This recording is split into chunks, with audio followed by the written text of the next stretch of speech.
ಮತ್ತು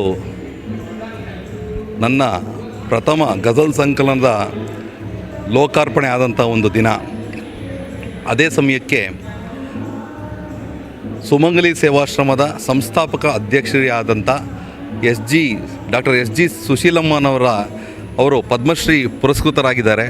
ಅವ್ರಿಗೂ ಕೂಡ ಒಂದು ಸನ್ಮಾನ ಮಾಡಿದಂಥ ಒಂದು ದಿನವಾಗಿದೆ. ಹಾಗಾಗಿ ಇವೆರಡು ದಿನ ನನ್ನ ಜೀವನದಲ್ಲಿ ಒಂದು ಪ್ರಮುಖವಾದ ಒಂದು ಘಟನಾವಳಿ ಅಂತ ನಾನು ಹೇಳ್ಬೋದು. ಯಾಕೆಂದರೆ ಎಲ್ಲರಿಗೂ ಅವರವರ ಜೀವನದಲ್ಲಿ ಒಂದು ಯಾವುದಾರ ಒಂದು ಘಟ್ಟ ಇರುತ್ತೆ.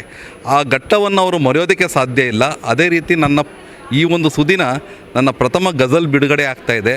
ಅದಕ್ಕಿಂತ ಆ ಒಂದು ಸುದಿನ ನನ್ನ ಜೀವನದಲ್ಲಿ ಸದಾ ಚಿರಾಯುವಾಗಿ ಅದು ಉಳ್ಕೊಳ್ಳುತ್ತೆ ಅಂತಕ್ಕಂಥ ಒಂದು ಆಶಯವನ್ನು ನಾನು ಹೊಂದಿದ್ದೇನೆ. ಸೊ ಗಜಲ್ ಅನ್ನೋದು ಇದು ಸಾಧಾರಣವಾದ ಒಂದು ಪದ್ಯ ಅಲ್ಲ. ಅರಬ್ಬಿ ದೇಶದಿಂದ ನಮ್ಮ ಭಾರತಕ್ಕೆ ಉರ್ದು ಭಾಷೆಯ ಮುಖಾಂತರ ಬಂದಂಥ ಒಂದು ಪದ್ಯದ ಒಂದು ರೂಪ. ಉತ್ತರ ಭಾರತದಲ್ಲಿ ಸಾಕಷ್ಟು ಉರ್ದು ಕವಿಗಳಿದ್ದರು. ಅವರೇನು ಮಾಡಿದ್ರು, ಪರ್ಷಿಯಾ ದೇಶದ ಈ ಒಂದು ಗಜಲ್ಗಳನ್ನು ಅಡಾಪ್ಟ್ ಮಾಡಿಕೊಂಡು ಉರ್ದು ಭಾಷೆಯಲ್ಲಿ ಅವರು ಗಜಲ್ಗಳನ್ನು ಬರೆಯೋದಕ್ಕೆ ಶುರು ಮಾಡಿದ್ರು. ಉದಾಹರಣೆಗೆ ಮಿರ್ಜಾ ಗಾಲಿಬ್ ಆಗಿರ್ಬೋದು, ಅಮೀರ್ ಖುಸ್ರೋ ಆಗಿರ್ಬೋದು, ಸೈರ್ ಲುಧಿಯಾನ್ವಿ ಆಗಿರ್ಬೋದು. ಹೀಗೆ ಸಾಕಷ್ಟು ಉರ್ದು ಕವಿಗಳಿದ್ದಾರೆ. ಅವರು ಪರ್ಷಿಯಾ ದೇಶದ ಈ ಒಂದು ಗಜಲನ್ನು ಉರ್ದು ಭಾಷೆಗೆ ಅಡಾಪ್ಟ್ ಮಾಡಿಕೊಂಡು ಉರ್ದು ಭಾಷೆಯಲ್ಲಿ ಗಜಲ್ಗಳನ್ನು ಬರೆಯೋದಕ್ಕೆ ಅವರು ಶುರು ಮಾಡಿದ್ರು. ತದನಂತರ ಉರ್ದು ಭಾಷೆಯಿಂದ ಹಿಂದಿ ಭಾಷೆಗೆ ಬಂತು ಗಜಲ್ ಪ್ರಕಾರಗಳು. ಹಿಂದಿ ಭಾಷೆಯಿಂದ ಭಾರತ ದೇಶದ ವಿವಿಧ ಪ್ರಾಂತೀಯ ಭಾಷೆಗಳಿಗೆ ಗಜಲ್ಲು ಪಸರಿಸ್ಕೊಳ್ತಾ ಬಂತು. ನಮ್ಮ ಕರ್ನಾಟಕಕ್ಕೂ ಬಂತು.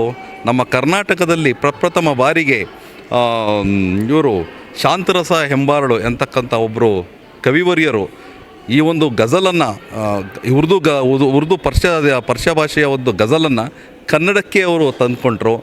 ಅವರು ತಂದಾದ ಮೇಲೆ ಅವರ ಮಗಳಾದಂಥ ಮುಕ್ತಾಯಕ್ಕ ಅವರು ಕನ್ನಡ ಗಜಲ್ ಪ್ರಕಾರವನ್ನು ಅವರು ಅಡಾಪ್ಟ್ ಮಾಡಿಕೊಂಡು ಕನ್ನಡದಲ್ಲಿ ಸಾಕಷ್ಟು ಗಜಲ್ಗಳನ್ನು ಬರೆಯೋದಕ್ಕೆ ಶುರು ಮಾಡಿದ್ರು.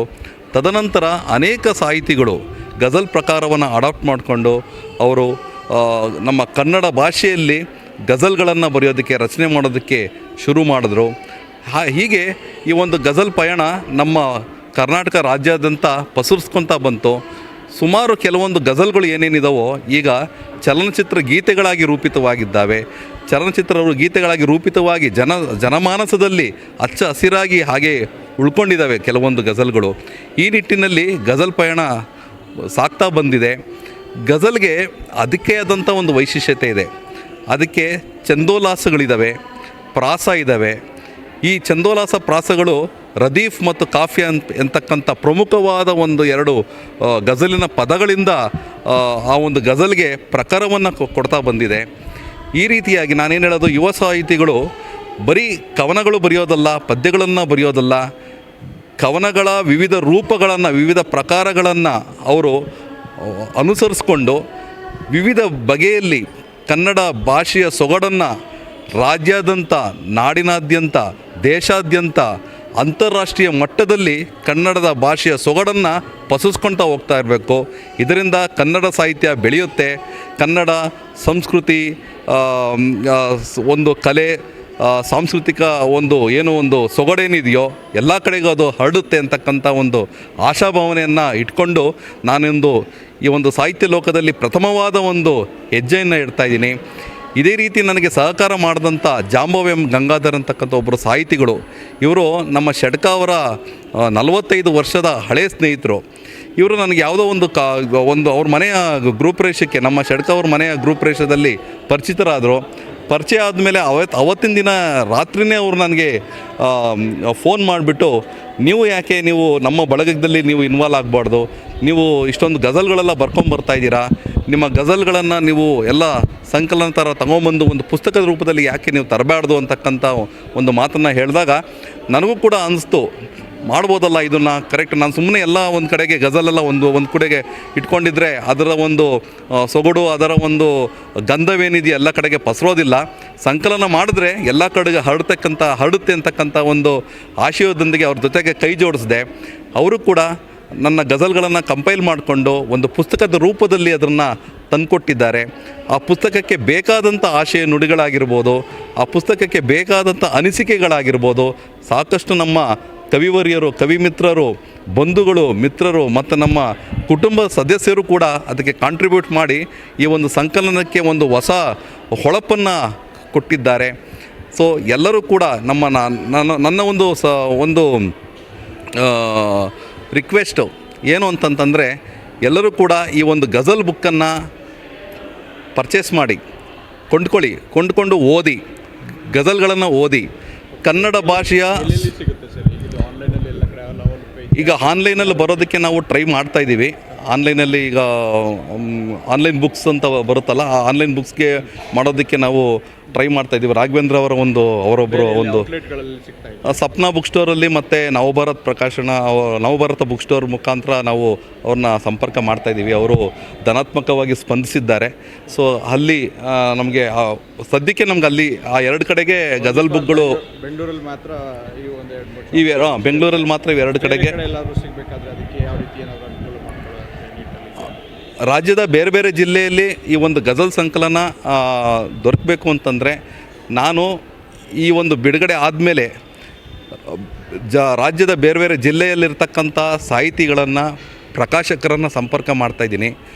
ಪ್ರಕಾಶಕರನ್ನು ಸಂಪರ್ಕ ಮಾಡಿ ಮತ್ತು ಅಥವಾ ಬುಕ್ ಸ್ಟಾಲ್ಗಳು ಏನೇನಿದಾವೆ ಅವ್ರನ್ನ ಸಂಪರ್ಕ ಮಾಡಿ, ಅವರು ಈ ಗಜಲ್ ಬುಕ್ಗಳನ್ನು ಕೊಂಡ್ಕೊಂಡು ಅಲ್ಲಿರ್ತಕ್ಕಂಥ ಲೋಕಲ್ ಜನಗಳು ಏನಿದ್ದಾರೋ ಅವ್ರಿಗೆ ಅದನ್ನು ಮಾರಾಟ ಮಾಡಿದ್ದೇ ಆದಲ್ಲಿ ಕನ್ನಡದ ಭಾಷೆಯ ಒಂದು ಸೊಗಡೇನಿದೆಯೋ, ಅದರ ಒಂದು ಸಾರ ಏನಿದೆಯೋ ಎಲ್ಲ ಕಡೆಗೆ ಹರಡುತ್ತೆ ಅಂತಕ್ಕಂಥ ಒಂದು ಆಶಯ ಭಾವನೆ ನನ್ನದಾಗಿದೆ.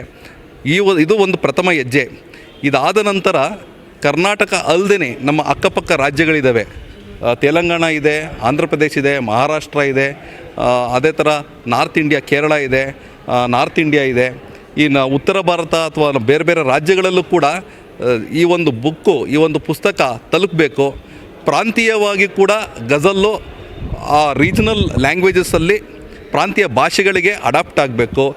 ಆ ಪ್ರಾಂತೀಯ ಭಾಷೆಗಳಿಗೆ ಅಡಾಪ್ಟ್ ಆದಾಗ ಆ ಪ್ರಾಂತದಲ್ಲಿರ್ತಕ್ಕಂಥ ಒಂದು ಭಾಷೆಯ ಸೊಬಗು, ವೈಭವ ಏನಿರುತ್ತೋ ಅದು ಹರಡುತ್ತೆ ಅಂತಕ್ಕಂಥ ಒಂದು ಆಶಯ ನನ್ನದು. ಎಷ್ಟು ಪುಸ್ತಕಗಳನ್ನ ಈಗ ಆಲ್ರೆಡಿ ನೀವು ಗಜಲ್ದು ಇದು ನಂದು ಮೊದಲನೇ ಪುಸ್ತಕ. ಇದು 1000 ಪ್ರತಿಗಳು ಮಾಡಿದ್ದೀವಿ ಸರ್. 1000 ಪ್ರತಿಗಳು ನಾವು ಪ್ರಿಂಟ್ ಮಾಡಿದ್ದೀವಿ. ಇನ್ನೂ ಏನಾದ್ರು ನಮಗೆ ಬೇಕು ಅಂತ ಯಾರು ಆರ್ಡ್ರ್ ಕೊಟ್ಟರೆ ಇನ್ನೂ ಒಂದಷ್ಟು ಕಾಪೀಸ್ನ, ಇನ್ನಷ್ಟು ಪ್ರತಿಗಳನ್ನ ನಾವು ಮಾಡೋದಕ್ಕೆ ತಯಾರಾಗಿದ್ದೀವಿ ಸರ್. ಡಾಕ್ಟರ್ ಸುನೀಲ್ ಕುಮಾರ್ ಅಂತ. ಮೂಲತಃ ನಾವು ಜೀವಶಾಸ್ತ್ರ ಉಪನ್ಯಾಸಕರಾಗಿ ಸರ್ಕಾರಿ ಪದವಿ ಪೂರ್ವ ಕಾಲೇಜು ಕಗಲಿಪುರ ಕನಕಪುರ ರಸ್ತೆಯಲ್ಲಿ ಈ ಒಂದು ಬೆಂಗಳೂರು ಇಲ್ಲಿ ನಾನು ಜೀವಶಾಸ್ತ್ರ ಉಪನ್ಯಾಸಕನಾಗಿ ಕೆಲಸ ಮಾಡ್ತಾಯಿದ್ದೀನಿ. ನನ್ನ ಒಂದು ವೃತ್ತಿಯ ಜೊತೆಗೆ ಈ ಒಂದು ಸಣ್ಣ ಪ್ರವೃತ್ತಿಯನ್ನು ಇಟ್ಕೊಂಡು ಕನ್ನಡ ಭಾಷೆಯ ಒಂದು ಸೊಗಡನ್ನು, ಒಂದು ಸಾರವನ್ನು ಎಲ್ಲ ಕಡೆಗೂ ಹರಡಬೇಕು ಅಂತಕ್ಕಂಥ ಒಂದು ಆಶೆಯನ್ನು ಇಟ್ಕೊಂಡು ಈ ಒಂದು ಹೆಜ್ಜೆಯನ್ನು ಇಟ್ಟಿದ್ದೀನಿ ಸರ್.